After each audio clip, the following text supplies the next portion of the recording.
Good evening again. आज का जो शेड्यूल है हमारा इकोनॉमिक्स का चैप्टर 1 और 5 को रिवाइज करना है और कुछ प्री रिक्विजिट्स या कुछ बेसिक कंसेप्ट्स हम कवर कर लेंगे यहाँ पे। तो आज का टोटल है देखो chapter 1 this will B of economics only and chapter 5 रफली इन दोनों में लगभग कितना 20-25 पेजेस होगा पूरा मॉड्यूल में, बराबर। और this will be covering 10 to 15 marks.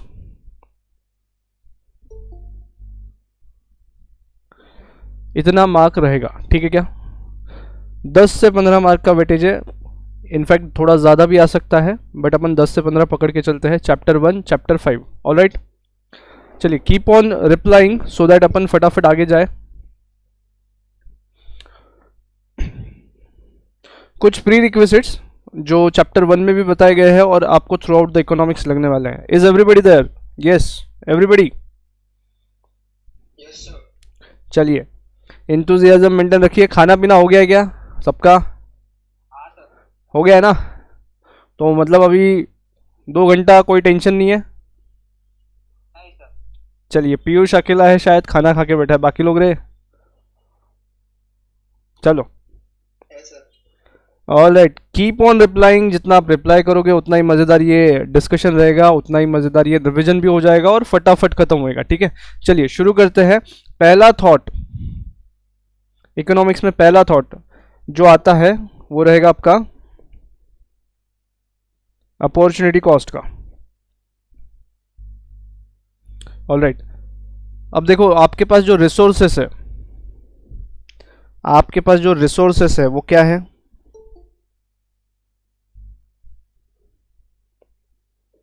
Limited है कि अनलिमिटेड है? लिमिटेड है, राइट। क्लियर है क्या? आपके पास रिसोर्सेज जो है वो क्या है? लिमिटेड है। अच्छा, उनके यूसेजेस कैसे हैं? चलो फटाफट रिप्लाई करते रहो। सिंगल यूज है कि मल्टीपल यूज है या अल्टरनेटिव यूजेस है आपके पास?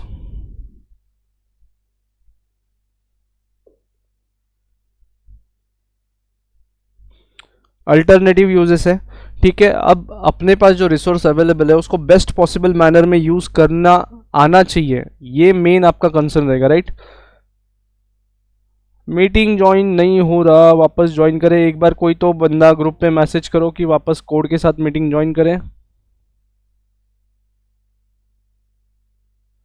और you can unmute your mics, you can unmute your mics. आपका आवाज़ जब तक नहीं आता तब तक मेरे को भी ऐसा मज़ा नहीं आएगा। मीटिंग लेने का रीज़न ये है कि आपका आवाज़ आते रहना चाहिए, otherwise we could have a YouTube live, right. अगर आपका आवाज़ नहीं सुनना रहता तो मैंने यूट्यूब लाइव ले लिया होता, आपका आवाज़ आते रहे। चलिए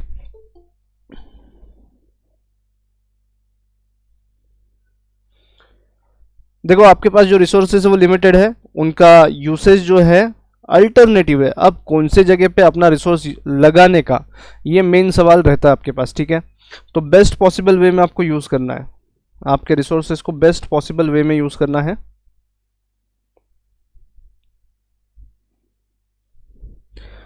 देखो अगर रिसोर्सेस अनलिमिटेड रह गए होते ना तो ये सब चिंता का विषय नहीं रहा होता। जैसा अभी टाइम कम है अपने पास और बहुत सारा काम करना है, तो यू आर फाइंडिंग आउट कि भाई कम से कम टाइम में ज़्यादा से ज़्यादा स्टडी कैसे करें, राइट। तो यहाँ पे इस चीज़ को लेकर के हम इंट्रोड्यूस करते हैं अपॉर्चुनिटी कॉस्ट वाला कंसेप्ट विथ एन एग्जाम्पल, अपना क्लासिक एग्जाम्पल हमेशा के जैसे। यस, कौन सा एग्जाम्पल रहेगा भाई यहाँ पे? बोलते चलो।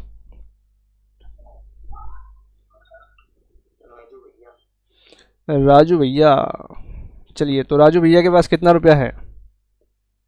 5 लाख। तो यहाँ पे अगर देखो उनको पहला पर्याय दिया जाए कि भाई 6% गवर्नमेंट बॉन्ड्स में इन्वेस्ट करो। कहाँ करना है? गवर्नमेंट बॉन्ड्स में।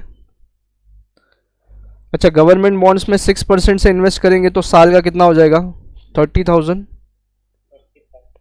30,000 ये क्या है? इंटरेस्ट है, बरोबर। इतना अर्निंग वो कर सकते हैं। अच्छा, 30,000 में इन्वेस्ट, 30,000 अर्न करने के लिए कोई रिस्क लेना है क्या उनको?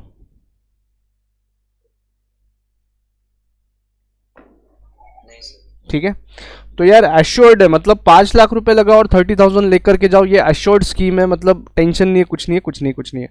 ठीक है, ये एक रहा पहला अल्टरनेटिव और हम डायरेक्टली जंप करते हैं सेकंड अल्टरनेटिव पे। क्या रहेगा वो? बिजनेस। तो भाई अगर पहले अल्टरनेटिव को छोड़ के हम दूसरे अल्टरनेटिव पे जा रहे हैं तो क्या चीज़ आपको दिमाग में रखना चाहिए कि देखो बिना टेंशन के हमारे पास 30,000 रुपये आ रहे थे, अब थोड़ा हम टेंशन बढ़ा रहे हैं, कामकाज बढ़ा रहे हैं, तो यहाँ पे हमारे पास कितना आ जाना चाहिए? 30,000 तो कम से कम आना चाहिए, तभी जाके कुछ सेंस बनेगा। बरोबर है क्या? यहाँ पे मिनिमम कितना अर्न करना चाहिए आपने? तो देखो ये अपॉर्चुनिटी आपने फरगो कर दी, भूल गए इसको, और उसके वजह से ये 30,000 भी भूलना पड़ रहा है, तो इसको हम कहेंगे अपॉर्चुनिटी कॉस्ट। ये है हमारा अपॉर्चुनिटी कॉस्ट, और उसको हम देखो यहाँ पे कॉस्ट लिख रहे हैं तो हम क्या करेंगे, इसको कॉस्ट में ऐड कर लेंगे। हमारा जो इकोनॉमिक कॉस्ट वाला कंसेप्ट है जो चैप्टर 3 में आने वाला है आगे, उसमें हम इसको ऐड कर लेंगे, ताकि पता ही नहीं चले कि हमारा ये कॉस्ट नहीं है, वहाँ पे अलग से बताने की ज़रूरत नहीं गिरेगी। इकोनॉमिक कॉस्ट मतलब उतना अपने को कम से कम कमाना चाहिए, ये समझ में आएगा। तो देखो यहाँ पे मिनिमम 30,000 आपने अर्न करना चाहिए अगर आप बिजनेस कर रहे हो 5 लाख रुपए लगा के। अब मान के चलिए पूरे साल भर में आपका बिजनेस अच्छा हुआ, सब हुआ, और आपको प्रॉफिट मिल गया 1,50,000 रुपये। ये आपका नेट प्रॉफिट है, ये आपका क्या है? नेट प्रॉफिट है। तो इसमें मुझे बताना सुपर प्रॉफिट कितना है? 1,20,000 इज योर सुपर प्रॉफिट। कैसे निकाला आपने?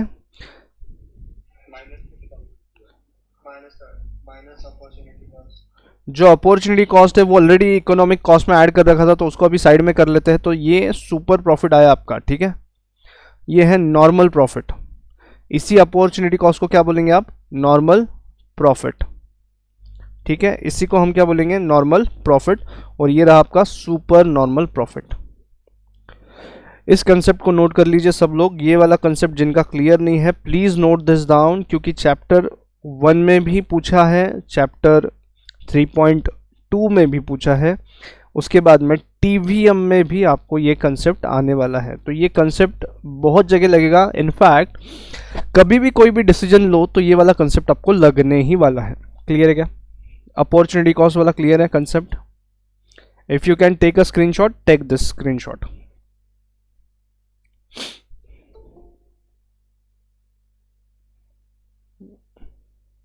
डन?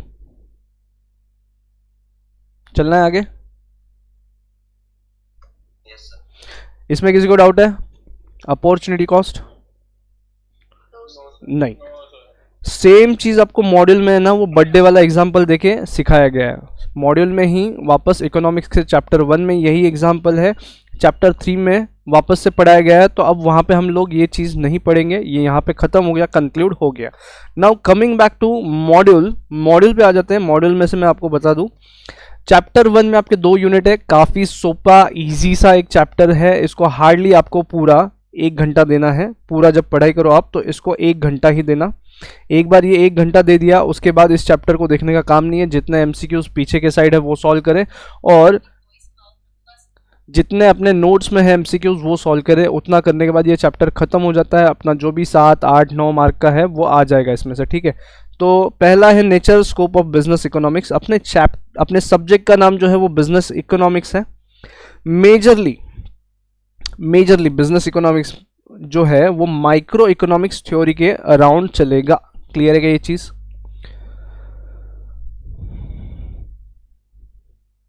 तो यहां पे ये रहा आपका स्कोप। आपके पास मॉड्यूल अगर है तो वो देखते चलिए। ये आपका यूनिट 2 है और ये बचा हुआ जो है वो यूनिट 1 है। देखते चलो इसको। नाउ एक एक चीज फटाफट एक्सप्लोर कर लेते हैं और देख लेते हैं क्या क्या चीजें हैं। तो ये अभी जो देखा, ये वाला पॉइंट देखा अपन ने, अपॉर्चुनिटी कॉस्ट, इसके साइड में लिख देता हूं, आप भी लिख दो मॉड्यूल पे।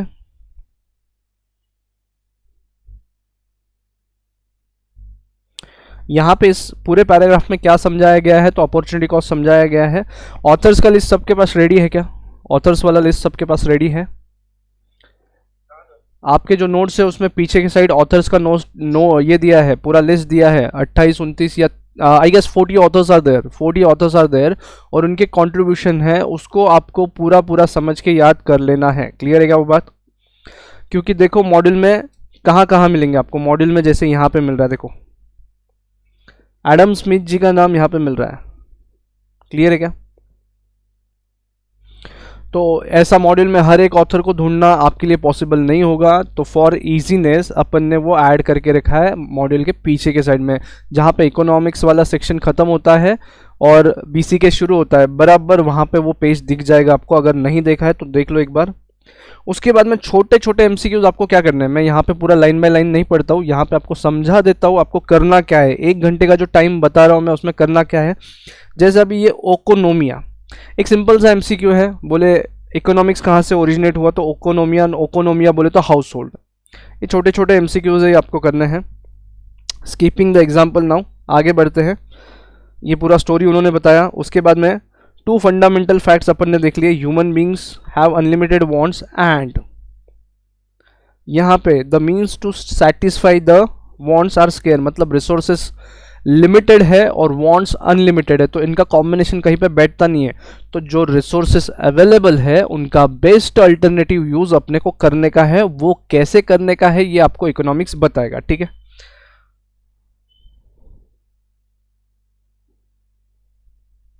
अब यहां पे देखो कुछ वर्ड्स ऐसे भी आए हैं, रिलेटिवली स्केयर। अब कुछ एमसीक्यूज में ऐसा ही पूछ लिया, रिसोर्सेस कैसे है, रिलेटिवली स्केयर है या एब्सोल्युटली स्केयर है। What will be your answer? अगर ऐसा क्वेश्चन पूछा जाए कि भाई रिसोर्सेस एब्सोल्युटली स्केयर है या रिलेटिवली स्केयर्ड है, तो ये कुछ वर्ड्स मतलब कुछ नॉनसेंस से क्वेश्चन, या मतलब यार भाई फालतू से क्वेश्चन है, मेरे हिसाब से लॉजिकल नहीं है, वो बहुत ज़्यादा क्लरिकल होते गए हैं ऐसे क्वेश्चन से। उस पर ध्यान देना है आपको, जो जेपीए नोट्स में कवर किए गए हैं। आगे बढ़ते हैं। फिर यहाँ पे पेंडेमिक में ये रेफरेंसेस दिए हैं, तो ये चैप्टर 5 में भी आता है आपका 2007 वाला पेंडेमिक, और 2019 कवर नहीं किया गया है, सिर्फ बताया गया है। और देखो ये सब चीज़ पढ़ने के बाद आपको बिजनेस साइकिल्स तक भी जाना है। देन यहाँ पे मीनिंग ऑफ बिजनेस इकोनॉमिक्स, ये वाला पहला पैराग्राफ आपका शुरू होता है, यहाँ से डायरेक्टली आता है एक एमसीक्यू पे। एमसीक्यू यहाँ पे छुपा हुआ है, ये देखो।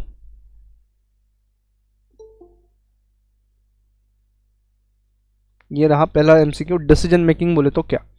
कुछ चीजें मैं डायरेक्टली एमसीक्यू बता रहा हूँ, कुछ कंसेप्ट बताते चल रहा हूँ इस चैप्टर में। देखो पढ़ लो एक बार।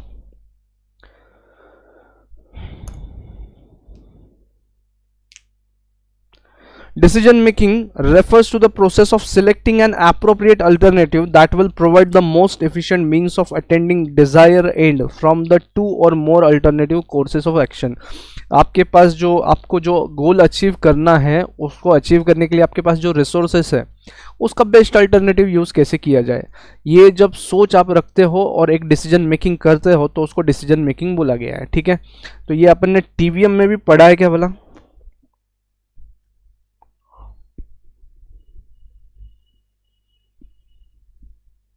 Have we? टीवीएम में भी पढ़ा है ना कि ये पैसा लगाना चाहिए कि नहीं लगाना चाहिए। You can come up on mic. Your queries, जितने भी क्वेरीज आप मार्क करके रखो, at the end of session अपन डिस्कस कर लेंगे। ठीक है, ये सेशन एक्सपेक्टेड है 10 बजे तक चले, बीच में एक ब्रेक के साथ। चलिए आगे। नाउ डिसीजन मेकिंग करते समय और माइक्रो इकोनॉमिक्स पढ़ते समय आपको क्या क्या चीजों का आंसर मिल सकता है, वो लिस्ट यहां पे दिया है। देखो वो लिस्ट यहाँ पे दिया गया है। तो इसमें जेपीए के नोट्स में कुछ क्वेश्चन कवर किए गए हैं। बताओ, this deals in micro economics deals in this following 3 options and not 1, तो find out the odd one out. Clear, ऐसे कुछ क्वेश्चंस है। अगर आपने जेपीए के नोट्स सॉल्व किए तो वहाँ पे ये क्वेश्चंस है। तो देखो क्या क्या बोला है। जनरली मैनेजमेंट को कितने टाइप के डिसीजन करने पड़ते हैं? 3। स्ट्रेटेजिक बोले तो टॉप लेवल का डिसीजन, टैक्टिकल बोले तो middle level management level, and operational बोले तो रूटीन वाले decision. Right, is that so? अपन ने देखा था एक चार्ट ऐसे। सबसे ऊपर टॉप वाले हैं, कम लोग होते हैं, ये स्ट्रैटेजिक डिसीजन करते हैं, विजन सेट करते हैं, कंपनी का विजन, दूर की बातें करते हैं, ऑपरेशनल वाले रोज की बातें करते हैं। क्लियर है? 3 टाइप के डिसीजन आपको करने हैं। उसमें कुछ डिसीजन देखो क्या है। Should our firm be in the business, ये बिजनेस हमारे कंपनी ने करना चाहिए या नहीं करना चाहिए। सेकंड, ये प्रोडक्ट कब लॉन्च करना चाहिए, कब नहीं करना चाहिए, किस टाइप के कंपटीशन में अपन है। तो चैप्टर 4 आपने पढ़ा है, टाइप्स ऑफ कंपटीशन। ठीक है, तो कब करना चाहिए, कहाँ करना चाहिए। उसके बाद में फटाफट देखो, if the firm decides launching product which available technique of production, technique of production कौन सा रहेगा भाई?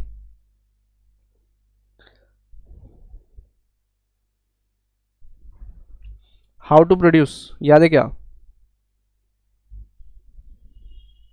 सो गए क्या? नहीं सर। नहीं, हेडफोन्स है ना, हेडफोन्स रखना, बी कॉशियस, हेडफोन्स रखना। कोई भी कृपया लाउड स्पीकर पे ना सुने इस वीडियो लेक्चर को, हेडफोन लगा के ही सुने। ठीक है, उसके बाद में हमको जो चीज़ें लगने वाली है, मतलब ये प्रोडक्शन करने के लिए जो चीज़ें लगने वाली है, वो हमने कहाँ से खरीदना चाहिए, कहाँ से वो नेसेसरी इनपुट्स खरीदे जाए। क्लियर है क्या? तो ये सब चीज़ों के बारे में आपको ध्यान देना है, और ये आपका देखो चैप्टर 2 ऑफ पीसीके में कवर होता है, सप्लायर्स। उसके बाद में should the firm the components buy, और ये जो कंपोनेंट्स हैं ये अपन खुद बनाए या बाहर से खरीदे। पार्ले जी वाला रैपर याद है क्या? उसमें वहां पे लिखा था देखो, आउटसोर्स किया है या खुद बना रहे, वो डिस्कशन उधर होने वाला है। Next, what should be the optimum output, क्या है भाई ऑप्टिमम आउटपुट का पॉइंट कौन सा है? रिमेंबर,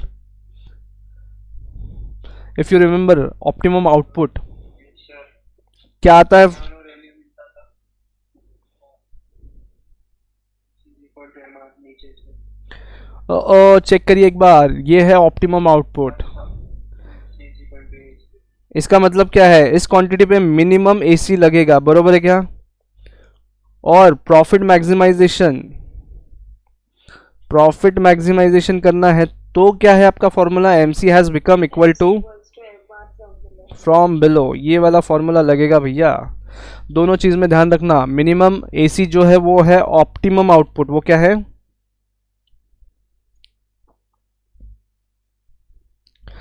ठीक है, तो देखो आपके 3 और ये बता दो मैनेजमेंट ने क्या क्या करना है। तो देखो, minimize the cost, minimize the cost, maximize the profit and maximize the production। Clear है क्या? 3 चीजें आपको करना है, यहां पे दिख रहा है स्क्रीन पे आपके, 3 चीजें आपको करना है। क्लियर? डन? मेन उद्देश्य ये है आपका, यही पाना है जो प्रॉफिट मैक्सिमाइजेशन वाला चीज है। क्लियर है? चले आगे। उसके बाद में कुछ चीज़ें बीच में आएंगी। देखो, ये business economics, environment in the firm, functions highly complex and dynamic, ये सब चीज़ें चैप्टर 2 ऑफ बीसीके में भी पढ़ी और यहाँ पे भी पढ़ रहे हैं। उसके बाद में और कोई एमसीक्यू दिखाई दे रहा है क्या उसके अंदर, उस पैराग्राफ में? देखो लास्ट लाइन में है,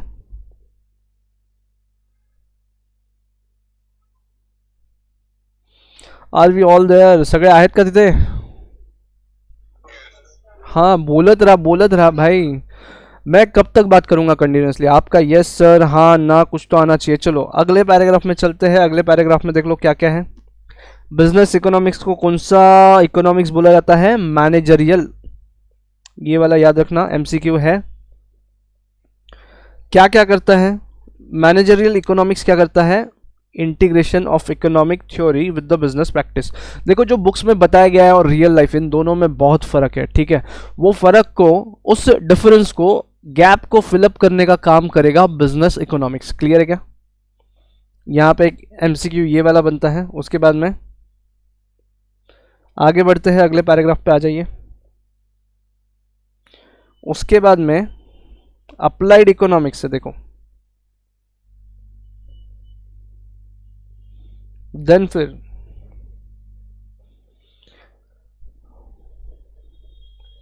क्लोज कनेक्शन है बिजनेस इकोनॉमिक्स के, क्लोज कनेक्शन है इकोनॉमिक्स थ्योरी के साथ। उसमें micro as well as macro दोनों का ही काम आएगा, ठीक है क्या। Majority of the things will be running around M I, micro वाला अप्रोच, और जहां जहां जरूरत होगी वहां पे हम एम ए वाला अप्रोच भी पुल करके लाएंगे, उसका रेफरेंस हम लेंगे। क्लियर है क्या। उसके बाद इसको अप्लाइड इकोनॉमिक्स भी बोलेंगे जब इन चीज़ों का अपन इंटीग्रेशन करेंगे। बाकी सब्जेक्ट जो है आप लाइंस में देखते चलो, जो बाकी के सब्जेक्ट्स है उनका रेफरेंस अगर कभी लिया जाए इकोनॉमिक्स में, जैसे अपन ने वो बजट वाला लाइन निकाला है क्या, कंज्यूमर बजट में एक लाइन निकाला है, यहाँ पे फिजिबल एरिया ढूंढा था आप लोगों ने। तो ये कौन सा चैप्टर है भाई, मैथ्स का कौन सा चैप्टर है, लीनियर इक्वेशन से क्या, जहाँ पे फिजिबल एरिया ढूंढते आप लोग। तो देखो थॉट इकोनॉमिक्स का है, थॉट इकोनॉमिक्स का है, और सॉल्व कैसे कर रहे हो, मैथ्स के एक चैप्टर से कर रहे हो। क्लियर है क्या। इसको बोलेंगे applied economics. Are you getting my point. चलिए आगे। अब ये और एक यहाँ पे जोएल डीन सर का नाम है जो अपन ने कवर कर रखा है, इन्होंने इकोनॉमिक्स बिजनेस इकोनॉमिक्स का डेफिनेशन दे के रखा है। जोएल डीन सर का नाम है, यहाँ पे इन्होंने इकोनॉमिक्स को डिफाइन कर रखा है, ठीक है। यहाँ पे एक ही एमसीक्यू है, उसके बाद आगे बढ़ते हैं। अब मेजॉरिटी डिस्कशन जो बहुत सारे बच्चों को कंफ्यूजिंग रहता है, माइक्रो क्या है और मैक्रो क्या है। तो देखो माइक्रो की स्पेलिंग में अपन ने जैसा याद रखा था, माइक्रो की स्पेलिंग में आता है आई, आई फॉर इंडिविजुअल का स्टडी अगर है तो वो माइक्रो इकोनॉमिक्स है। और एम ए मैक्रो, यहाँ पे ए आया है तो ये एग्रीगेट का स्टडी है। अगेन और एक क्वेश्चन आपके नोट्स में आपको दिखाई दिया होगा, डिडक्टिव अप्रोच, इंडक्टिव अप्रोच, ये वर्ड्स पढ़े आपने। तो देखो I for individual, again I for inductive, individual से एग्रीगेट की तरफ, इंडिविजुअल से एग्रीगेट की तरफ एक एक को पूछताछ कर रहे हो और फिर लोगों के बारे में समझ रहे हैं। उसके बाद में एग्रीगेट में आया था, तो एग्रीगेट का स्टडी करते करते एक एक सैंपल साइड में निकालेंगे, डिडक्टिव। तो ये out of the syllabus question है, ये जो है ये आउट ऑफ द सिलेबस है, फिलहाल नहीं है आपके लिए, लेकिन फिर भी याद रख लीजिए। डन। अब आते हैं, देखो माइक्रो इकोनॉमिक्स किस किस चीज को कवर कर रहा है, ये वाला जो लिस्ट है इसको याद कर लो। This will be for which question, odd one out. Odd one out का क्वेश्चन यहाँ पे रहने वाला है, क्या क्या किस किस चीज के बारे में डील कर रहे हो। देखो यहाँ पे पढ़ते समय आपको इजी लगता है, बट जब क्वेश्चन सामने आता है तो कंफ्यूजन होता ही होता है। Being this is CA exams, तो थोड़ा ध्यान से पढ़िए, शांति से पढ़िए, क्या क्या चीज़ें कवर करी गई है। देखो क्या ये आपको नहीं लग रहा है, अपना पूरा सिलेबस का लिस्ट यहाँ पे दे दिया इकोनॉमिक्स के। प्रोडक्ट प्राइसिंग, कंज्यूमर बिहेवियर 2.2 में है, फैक्टर प्राइसिंग 3.1 में है, एंड 3.2 में कवर किया गया है। उसके बाद में बिहेवियर ऑफ द फर्म बोले तो सप्लाई। डन। तो यहाँ पे देखो इंडिविजुअल्स, डिफरेंट ऑर्गेनाइजेशन का जब स्टडी कर रहे हो तो वो माइक्रो में कवर किया जाएगा। Done.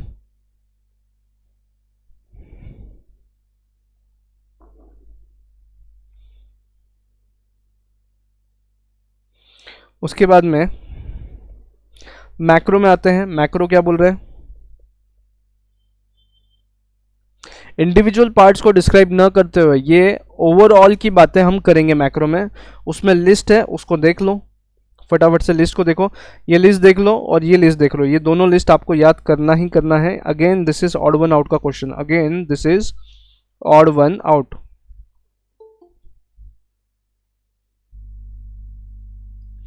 Again this is a question of odd one out. फटाफट देखते चलिए। National income, national output. देखो नेशनल इनकम, इंडिविजुअल इनकम बोला है या नेशनल बोला है, बोले नेशनल, मतलब इंडिया एज अ होल। उसके बाद में जनरल प्राइस लेवल, मतलब इंडिया में महंगाई कैसा चल रहा है। Then balance of trade and balance of payments. Balance of trade बोलो तो आपने इंपोर्ट एक्सपोर्ट ट्रेडिंग गुड्स का किया है तो वो, और बैलेंस ऑफ पेमेंट इसका मतलब कैपिटल गुड्स के अगेंस्ट कुछ पेमेंट बचा है तो वो। उसके बाद में एक्सटर्नल वैल्यू ऑफ करेंसी, ये अपन ने फॉरेक्स वाला एग्जांपल लेके पढ़ा था, if you remember chapter 4 BC के में पढ़ा था, याद है क्या भाई। हाँ जी याद है।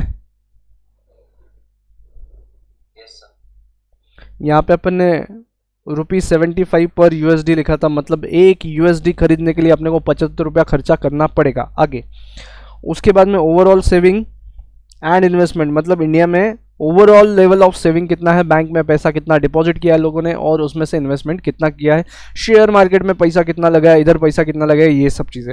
उसके बाद लेवल ऑफ एम्प्लॉयमेंट, मतलब कितने लोग एम्प्लॉयड है कितने लोग नहीं है। उसके बाद में रेट ऑफ इकोनॉमिक ग्रोथ, कि आपका इकोनॉमी कितने रेट से ग्रो हो रहा है। ये सब चीज़ें मैक्रो MA वाले चीज़ में डील की जाएंगी। क्लियर है? उसके अलावा इस पैराग्राफ में कुछ चीज़ें हैं, देखो वो भी आपको इस लिस्ट में ऐड करनी चाहिए। क्लियर है? तो you should go through the lines, पूरी लाइंस को पढ़ना है। छोटे से छोटा MCQ भी अपना सॉल्व होना चाहिए। ये चैप्टर्स ऐसा है कि चैप्टर 1 and 2, 1 and 5, इसमें से छोटे से छोटा MCQ कवर हो जाना चाहिए। चलिए चलेंगे आगे। नाउ यहाँ पे nature of business economics, again we are getting back to the main heading. Business economics का नेचर क्या है? It is extremely complex. ठीक है भाई, मान लेते हैं। उसके बाद में इंटरडिपेंडेंस है, मतलब दूसरे सब्जेक्ट पे भी ये डिपेंड रहता है, जैसा अपन बाकी सब्जेक्ट्स का रेफरेंस लेने वाले। क्लियर है? उसके बाद में जो पहले पढ़ा वही यहाँ पे दिया है।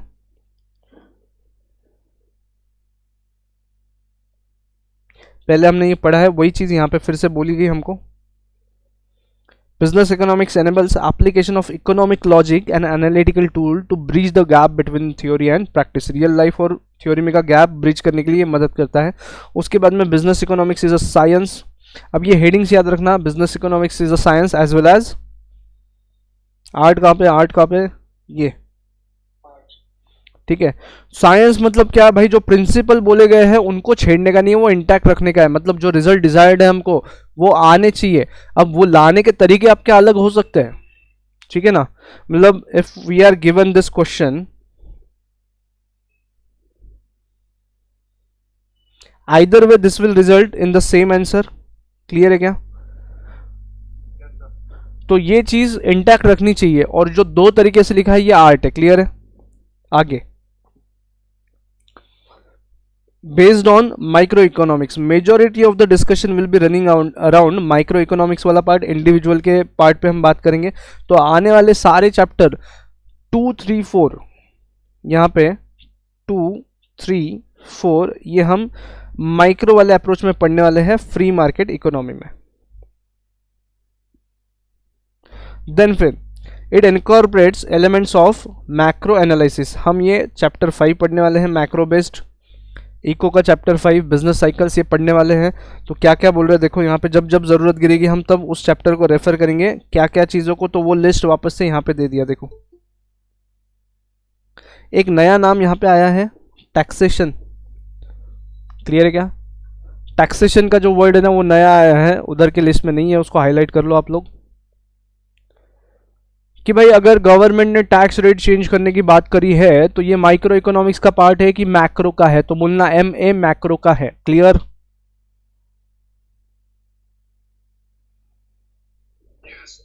चले आगे।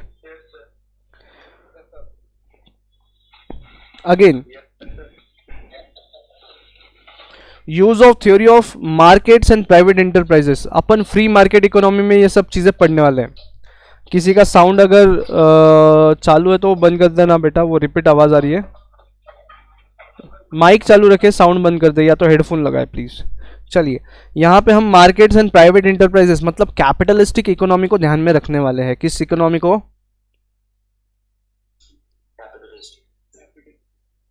मेजॉरिटी ऑफ द डिस्कशन इधर ही होने वाला है। सोशलिस्टिक इकोनॉमी क्या है ये एक बार आपको बता देंगे, खत्म सब्जेक्ट वहीं पे। वहां से आगे जो भी डिस्कशन होगा वो रहेगा कैपिटलिस्टिक के लिए, ठीक है। नेक्स्ट चीज ये एक इंपॉर्टेंट है कि बिजनेस इकोनॉमिक्स कैसा है अप्रोच में? प्रैग्मेटिक है। कैसा है? प्रैग्मेटिक। मीनिंग समझ लेते हैं। Micro economics is abstract and purely theoretical and analysis economics phenomena under unrealistic assumptions. आपने लॉ ऑफ डिमांड पढ़ा, उसके बाद में और कौन से लॉ पढ़े? याद करो, फटाफट याद करो, कौन से लॉ पढ़े हैं आप लोगों ने?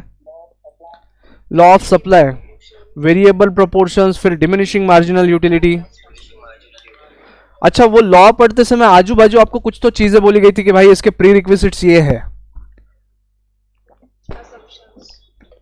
क्या वो एजम्पशन रियलिस्टिक लगे तुमको? अब देखो, वो law of diminishing marginal utility में बोला कि भाई यूटिलिटी कम कम होते रहेगा, लेकिन कब? जब वो सिंगल टाइम फ्रेम में कंटिन्यूअस कंजम्पशन आता है तब, बरोबर?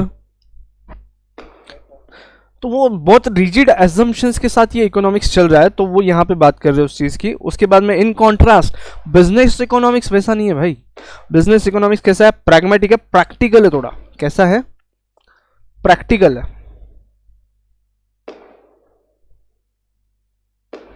कैसे? It tackles practical problems which the firm face in the real world, इसलिए इसको प्रैग्मेटिक बोला। देखो, इट ब्रिजेस द गैप, बराबर क्या? क्लियर है भाई? कोई तो एक जन बोल दो ग्रुप में कि चालू है, लेक्चर चालू है, बोल देना। लेक्चर चालू है बोल देना, जिनको ज्वाइन करना है वो कर ले अभी भी।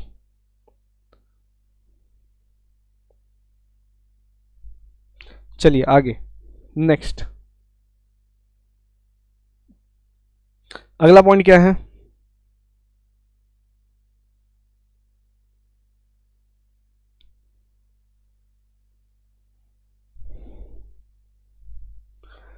इंटरडिसिप्लिनरी, मतलब दूसरे सब्जेक्ट की मदद हम लेते हैं। इंटरडिसिप्लिनरी, यहां पे इंटरडिसिप्लिनरी है, और बीसीके में बीसीके क्या है? Multi disciplinary. याद रखें इस चीज को, क्लियर है क्या? हम बाकी सब्जेक्ट्स का यहाँ पे मदद लेने वाले, मैथ्स, फिर marketing, finance, statistics, econometrics, management theory, इन सब का मदद लेने वाले हैं, इतना याद रखें। अब आते हैं एक मेजर डिस्कशन पे। क्या है वो? मॉड्यूल है सभी के सामने? तो क्या है पॉइंट फिर? कौन सा पॉइंट आ रहा है वो? नॉर्मेटिव। तो क्या होता है नॉर्मेटिव? आप समझते हो नॉर्मेटिव मतलब क्या? क्या होएगा नॉर्मेटिव? अच्छा, पॉजिटिव साइंस बोले तो क्या, और नॉर्मेटिव साइंस बोले तो क्या? इन दोनों का डिफरेंस क्या है? पॉजिटिव का पहले बताया आप लोग, पहले आप बताओ पॉजिटिव क्या है?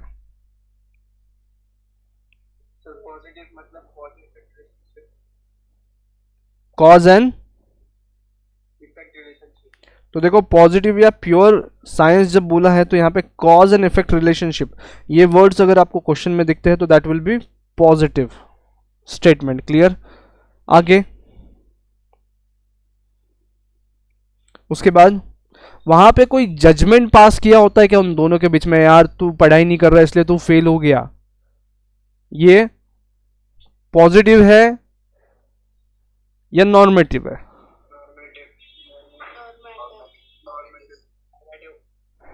अगेन, तुमने पढ़ाई नहीं किया इसलिए तुम फेल हो गए, पॉजिटिव है कि नॉर्मेटिव है? अब दूसरा, तुमको अगर फेल नहीं होने का होगा तो तुमने पढ़ाई करना चाहिए।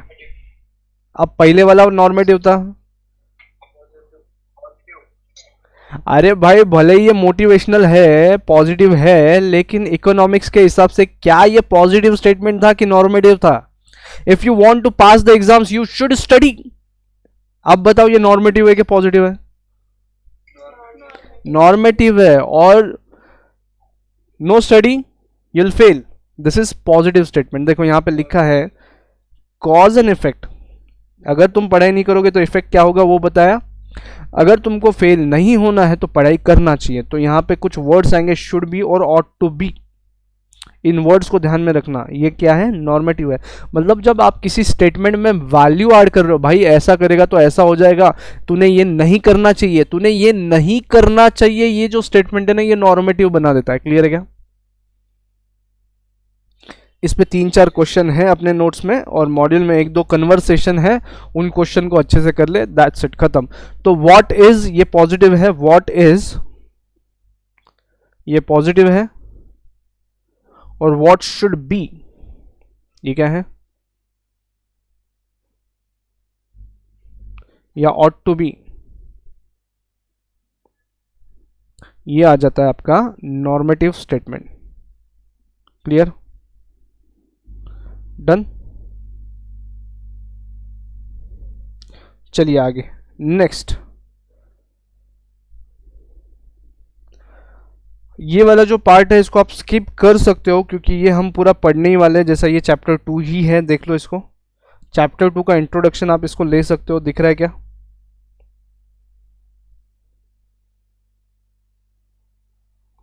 Are we there everybody? ये चैप्टर 2 का इंट्रोडक्शन है। और देखो स्कोप ऑफ बिजनेस इकोनॉमिक्स कहाँ कहाँ डील करेगा, इंटरनल इश्यूज या ऑपरेशनल इश्यूज। इंटरनल एनवायरनमेंट की बात कर रहे हैं, उसके बाद में एक्सटर्नल इश्यूज या एनवायरमेंटल इश्यूज, मतलब बाहर वाले एनवायरनमेंट की बात कर रहे हैं, ठीक है, अपने से थोड़े नज़दीक वाला और थोड़े दूर वाला। क्लियर? तो इन चीज़ों को डील करने के लिए आपको बिजनेस इकोनॉमिक्स मदद करेगा। तो बीसी के भी उसी में का एक छोटा सा पार्ट रहने वाला है। तो demand analysis and forecasting chapter 2 का है। प्रोडक्शन एंड कॉस्ट ये चैप्टर 3 है पूरा आपका। तो इसको एक बार आप गो थ्रू करना। इसमें एमसीक्यू तुरंत में नहीं है, इसमें एमसीक्यू अभी फिलहाल में नहीं है, स्ट्रेट अवे अपने को चैप्टर में एमसीक्यू है। फिर ये वाला एक अलग क्वेश्चन है, यहाँ पे ये आपके सिलेबस का पार्ट नहीं है, लेकिन आपके अकाउंट्स वाला पार्ट ज़रूर है। ये अकाउंट्स में आपको इन्वेंट्री नाम का चैप्टर है, राइट? तो इन्वेंट्री मैनेजमेंट पढ़िए एक बार। इन्वेंट्री मैनेजमेंट में क्या बोला है देखो, मान लीजिए आपके पास गोल्ड है और आपके पास आयरन है। गोल्ड है आपके पास 10 ग्राम और आयरन है आपके पास 10 किलो। आपको किसके सिक्योरिटी की चिंता ज़्यादा है, किसकी सुरक्षा की चिंता आपको ज़्यादा रहेगी? क्योंकि देखो 10 ग्राम गोल्ड ये 50-55 हज़ार का है और जो आयरन है वो रफली 400-500 किलो का 400-500 रुपए का होगा। क्लियर है क्या?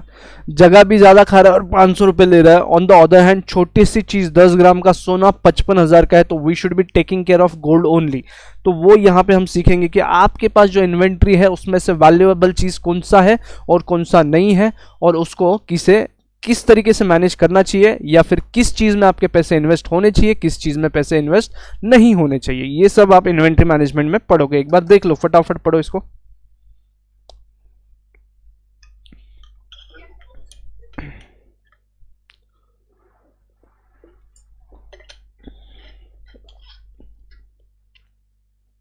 डन?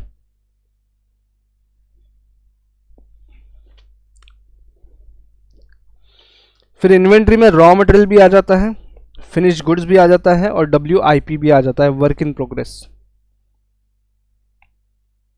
उसके बाद में ABC एनालिसिस, जो अभी आपको ये एग्जांपल दिया गोल्ड एंड आयरन का, वो ABC एनालिसिस था। A मतलब बहुत ज़्यादा वैल्यू वाली चीज़ है जो थोड़ी सी जगह खाती है, B में मॉडरेट और C में ऐसी चीज़ें जिनका वैल्यू बहुत कम है लेकिन स्टोरेज के लिए बहुत ज़्यादा जगह खा लेता है। क्लियर है क्या? चलिए नेक्स्ट पॉइंट पढ़िए, मार्केट स्ट्रक्चर एंड प्राइसिंग। ये आपको चैप्टर 4 पढ़ना है। क्लियर है क्या? तो अपन ने चैप्टर 4.2 एक किया था इफ यू रिमेंबर, और परफेक्ट कंपटीशन देखा। परफेक्ट कंपटीशन में जो सेलर्स है वो क्या है, प्राइस टेकर है कि प्राइस मेकर है? Perfect competition, sellers, price taker और प्राइस मेकर्स।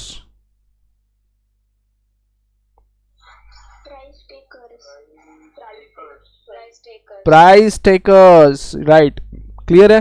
तो आप किस टाइप के मार्केट स्ट्रक्चर में बैठे हो, अकॉर्डिंगली आपका प्राइसिंग पॉलिसी क्या होगा, ये कैसे डिसाइड करेंगे? तो मार्केट स्ट्रक्चर देख के, क्या आप मोनोपोली में हो, मतलब आप अकेले सेलर हो, या फिर आप ओलिगोपोली में हो, या फिर आप परफेक्ट कंपटीशन में हो, या फिर आप मोनोपोलिस्टिक कंपटीशन में हो, इस पर डिपेंड करता है आप आपके प्रोडक्ट की प्राइस कैसे रख सकते हो। क्लियर? तो ये हम 4th चैप्टर जो है उसमें अच्छे से पढ़ लेंगे। नेक्स्ट बात करते हैं रिसोर्स एलोकेशन। तो ये आते से ही पढ़ा हमने, अपॉर्चुनिटी कॉस्ट के अराउंड चल रहा है ये। उसके बाद में ये वाला जो है ये आपने TVM में पढ़ लिया। अब आपको ये तो समझ रहा होगा कि ये TVM में पढ़ा है। देखो एक बार,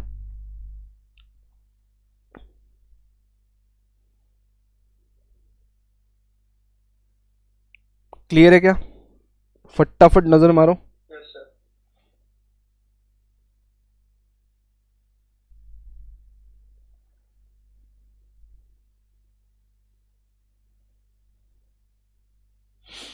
तो हमारा पैसा किस प्रोजेक्ट में लगाना चाहिए नहीं लगाना चाहिए हम डिसाइड करेंगे। उसके बाद में profit analysis. If you remember अपन ने जो शुरुआत में आज के लेक्चर के शुरुआत में जो सुपर प्रॉफिट्स वगैरह का चीज़ पढ़ा, उसी का बात यहाँ पे फिर से हो रहा है, देखो। और हम लोगों ने ये वाला पॉइंट ग्राफ्स के थ्रू पढ़ना है चैप्टर 4.2 में। हम ये 4.2 में फिर से टच करेंगे। देखो एक बार क्या बोल रहे हैं ये लोग। फ्यूचर प्लानिंग मतलब प्रोडक्शन प्लानिंग के लिए प्रॉफिट्स का पता होना भी बहुत ज़रूरी रहेगा आपको, तो 4.2 में पढ़ेंगे। उसके बाद में risk and uncertainty analysis. Risk मतलब क्या, मेन चीज़। ओ एक मिनट, हाँ जी, रिस्क बोले तो क्या,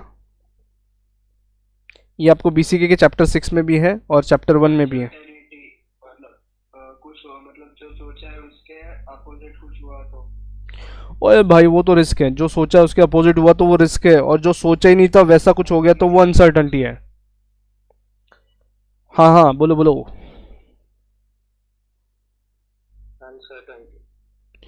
जो सोचा ही नहीं था वो हो गया, वो अनसर्टेनिटी है। और रिस्क थोड़ा बहुत सोचा था उससे थोड़ा हटके हुआ, थोड़ा आसपास का कुछ तो रिजल्ट मिला, क्लियर है क्या, तो वो रिस्क है। मालूम था होने वाला, प्रीवियस एक आइडिया था कि ऐसा हो सकता है, रिस्क है। क्लियर, चलिए आगे बढ़ते हैं। मैक्रो इकोनॉमिक्स के बारे में बोला है और वो यहीं पे खत्म हो जाएगा। कहाँ कहाँ अप्लाई कर सकते हैं वो, एक्सटर्नल या एनवायरमेंटल इश्यूज पे, किस टाइप के, तो टाइप ऑफ इकोनॉमिक सिस्टम मतलब आप किस टाइप की इकोनॉमी में हो। फिर स्टेज ऑफ बिजनेस साइकिल, ये आपका चैप्टर 5 है, क्लियर। उसके बाद में general trends in national income, employment, prices, saving, investment. ये आपने क्या बिजनेस साइकिल करा है, याद है क्या बिजनेस साइकिल्स? एक बार रिवाइज कर लेते तुरंत हाथों हाथ। What do you understand by business cycles?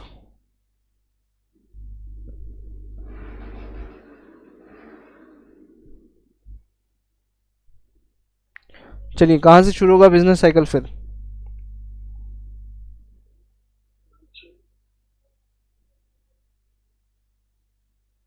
Aggregate demand. किसने बोला है, किसने बोला है ये?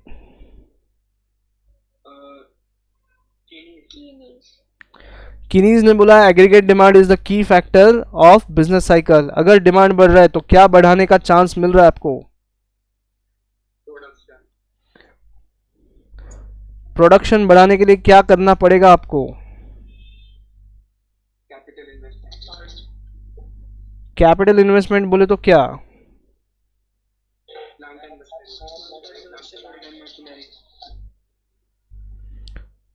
अगर प्लांट एंड मशीन बढ़ा तो इसका मतलब क्या हुआ? जीडीपी बढ़ा। इनोवेशन हुआ क्या? Yes sir. इनोवेशंस किसने दिए?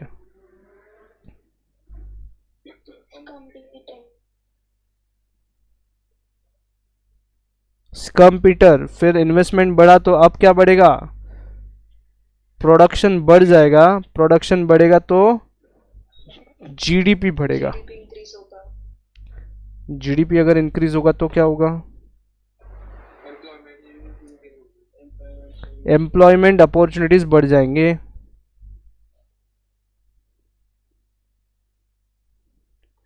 अगर एम्प्लॉयमेंट बढ़ रहा है तो क्या होगा? इनकम बढ़ेगी, लोगों की इनकम बढ़ेगी। उसके बाद क्या होगा? इनकम बढ़ने से क्या होगा? डिस्पोजेबल इनकम बढ़ेगी। डिस्पोजेबल इनकम, इनकम में से माइनस कर दो इनकम टैक्स। अब क्या बढ़ेगी? डिस्पोजेबल इनकम बढ़ेगी। डिस्पोजेबल इनकम बढ़ेगा तो लोग क्या करेंगे? खर्चा बढ़ाएंगे। एक्सपेंडिचर और सेविंग्स। एक्सपेंडिचर बढ़ेगा और बचा हुआ बैलेंसिंग फिगर क्या आएगा आपका? सेविंग्स। तो देखो यहाँ पे एक्सपेंसेस बढ़ा, इसी का मतलब क्या हुआ? आपने डिमांड बढ़ा दिया। सब लोगों का अगर एक्सपेंस बढ़ रहा है तो एग्रीगेट डिमांड बढ़ गया। अब सेविंग्स एक अलग एमसीक्यू कर लेते हैं यहाँ पे, ये कॉमनली लगेगा आपको। सेविंग्स वाले पार्ट में आ जाओ। क्या एमसीक्यू रहेगा भाई यहाँ पे सेविंग्स वाले पार्ट में? सेविंग्स होने के बाद क्या करेंगे उसका? मोबाइलाइज। उसके बाद क्या करेंगे? इन्वेस्ट। इन्वेस्ट। इससे क्या होगा? वेल्थ बढ़ेगी। कैपिटल बढ़ेगा पहले तो बेटा। कैपिटल ही काय का पार्ट है? वेल्थ का पार्ट है। क्लियर? और ये कैपिटल अगर बढ़ा तो आप कैपिटल कहाँ इन्वेस्ट कर सकते हो? ये प्रोडक्शन के लिए यहाँ पे। क्लियर? डन। ये रहा आपका बिजनेस साइकिल। जो ग्रीन कलर की चीज़ें हैं, जो ग्रीन कलर की चीज़ें हैं उसको हम बिजनेस साइकिल का क्या बोलेंगे? ये जीडीपी साइकिल देखा, ये हमने जो जीडीपी साइकिल देखा जहाँ पे ग्रीन कलर है वो है आपका एक्सपांशन फेज। ठीक है, अगर हम रेड कलर का लाइन पुटअप कर दे डाउन साइड जाने वाला, वो है आपका कॉन्ट्रैक्शन वाला फेज। और ये कॉन्ट्रैक्शन का बिजनेस साइकिल का, business as well as GDP cycle. ठीक है क्या? Yes sir. अच्छा, जीडीपी साइकिल का कॉन्ट्रैक्शन और डिमांड का कॉन्ट्रैक्शन क्या सेम है?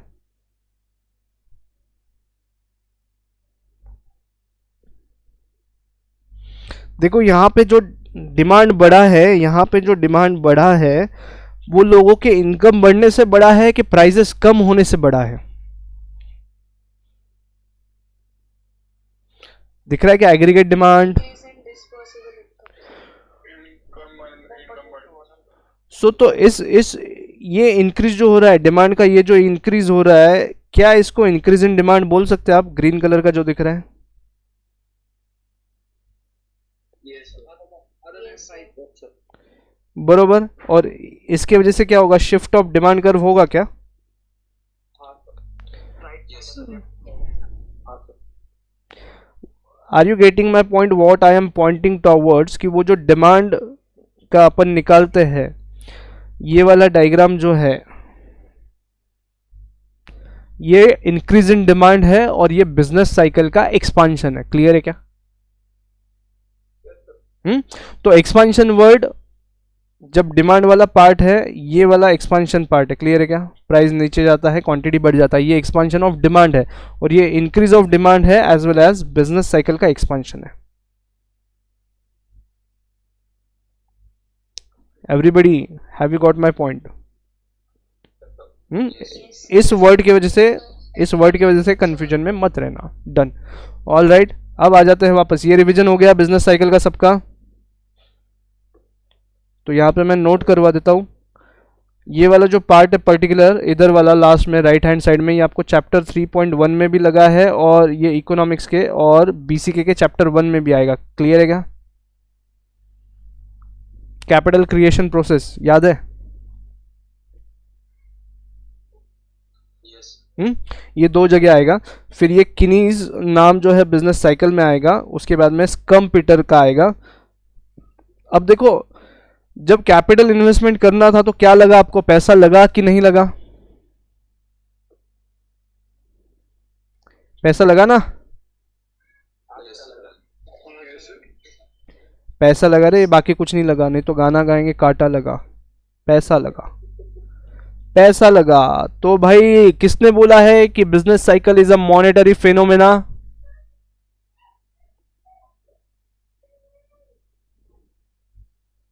याद है? दोस्त अपने को पैसा मांगता है तो अपन क्या बोलते हैं? हट रे, नहीं है पैसा, हट रे। याद रखना। क्लियर? चलिए, काफी सारी चीजें कवर हो गई बिजनेस साइकिल के साथ। बिजनेस साइकिल वाला भी अपन ने ले डाउन कर लिया चैप्टर 1 में ही, और 3 ऑथर के नाम यहाँ पे पढ़ लिए। उसके बाद में ये वाला एक एमसीक्यू कर लिया इधर के साइड में। ये स्टेज 1 है, इन्वेस्टमेंट सेविंग स्टेज 1 है, मोबिलाइजेशन स्टेज 2 है और इन्वेस्टमेंट स्टेज 3 है। याद रखें, ठीक है? चलिए आ जाइए वापस मॉडल की तरफ। मॉडल में और क्या क्या बचा है? उसके बाद में industrial policy, competition policy, fiscal policy, foreign trade policy and globalisation policy, ये अलग अलग चैप्टर्स में अपने को पढ़ने को दिया है। क्लियर है क्या? चैप्टर 4 एंड 5 ऑफ बीसी के वहाँ पे पढ़ने वाले अपन इन चीज़ों को। उसके बाद में working of central bank, RBI, chapter 5 again. Financial sector भी चैप्टर 5 अगेन। कैपिटल मार्केट बोले तो शेयर मार्केट, डिबेंचर्स, जहाँ पे शेयर्स, डिबेंचर्स, लॉन्ग टर्म का फंड मिलता है, यहाँ पे लिख लो लॉन्ग टर्म। क्लियर है क्या? 1 साल से ज़्यादा जहाँ पे लोन मिलता है वो आपका कैपिटल मार्केट है, कैपिटल मिलता है आपको वो कैपिटल मार्केट है। क्लियर है क्या? चले आगे। फिर आपके यहाँ पे ट्रेड यूनियंस कैसे है, प्रोड्यूसर्स कैसे है, कंज्यूमर यूनियंस कैसे हैं, कोऑपरेटिव्स कैसे हैं, वो सब का यहाँ पे रोल रहेगा। उसके बाद में सोशल एंड पॉलिटिकल एनवायरनमेंट कैसा है, ये आप चैप्टर 2 ऑफ बीसीके में पढ़ोगे।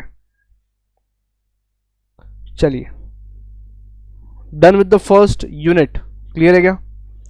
तो इसमें काफ़ी अच्छे अच्छे एमसीक्यूज हैं, ऑथर्स के नाम याद रखने हैं, कुछ कंसेप्ट याद रखनी है, ये सब चीज़ें आपको करने का है। क्लियर?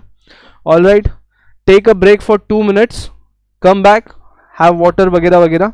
वापस से शुरू करेंगे यूनिट 2 और उसको खत्म करेंगे। और चैप्टर 5 का आधा पोर्शन अपन ने कवर कर लिया है लगभग, और वो भी 15 से 20 मिनट का पार्ट रहेगा थर्ड वाले पोर्शन में, इसी आज के दिन के सेशन में। चलिए आ जाइए वापस फटाफट।